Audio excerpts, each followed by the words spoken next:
Mother Mary, Jesus Christ को पैदा करने वाला मदर मैरी कैसे प्रेग्नेंट हुई थी बताओ।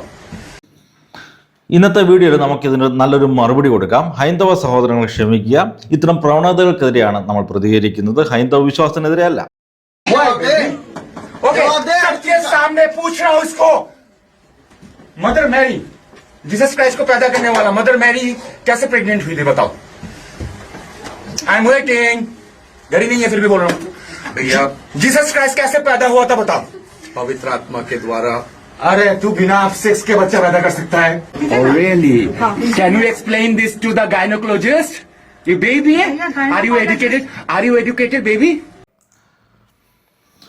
Can you explain this to the gynaecologist എന്നാണ് ഇദ്ദേഹത്തിൻ്റെ വെല്ലുവിളി. അപ്പോൾ എനിക്ക് തിരിച്ചു ചോദിക്കാനുള്ളത് ഇതാണ്, നിങ്ങൾ ഈ പറയുന്ന റാം ഭഗവാൻ എങ്ങനെയാണ് ജനിച്ചത്? ശ്രീകൃഷ്ണൻ എങ്ങനെയാണ് ജനിച്ചത്? അല്ല, അയ്യപ്പൻ എങ്ങനെയാണ് ജനിച്ചത്? I am waiting to see how you would explain this to a gynecologist. Baby, are you educated, baby? By the way, who gave you education, baby? धार्मिक ग्रंथ है ये, कहाँ से मैन्युफैक्चर हुआ है? Just tell me, कहाँ से मैन्युफैक्चर हुआ है? Of course, it was not printed in India. Bharatvarsh में ये पैदा हुआ ही नहीं था. विदेशी क्रिश्चियन लोगों का, विदेशी भाषाओं का बाइबल हमारे इंडिया में चलेगा नहीं. Jesus Christ is not ours.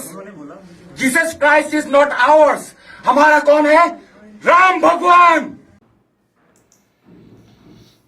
Bible ഇന്ത്യയിൽ ഉണ്ടായതല്ല, യേശു ക്രിസ്തു ഇന്ത്യക്കാരനല്ല, നമ്മൾ ഇന്ത്യയിലുള്ളത് മാത്രമേ സ്വീകരിക്കൂ. അങ്ങനെയാണെങ്കിൽ ഇവന്മാർ ഫോറിൻ പ്രൊഡക്ട്സ് ഒന്നും വാങ്ങിക്കത്തും ഉപയോഗിക്കത്തില്ലായിരിക്കുമല്ലേ. അത് പോട്ടെ.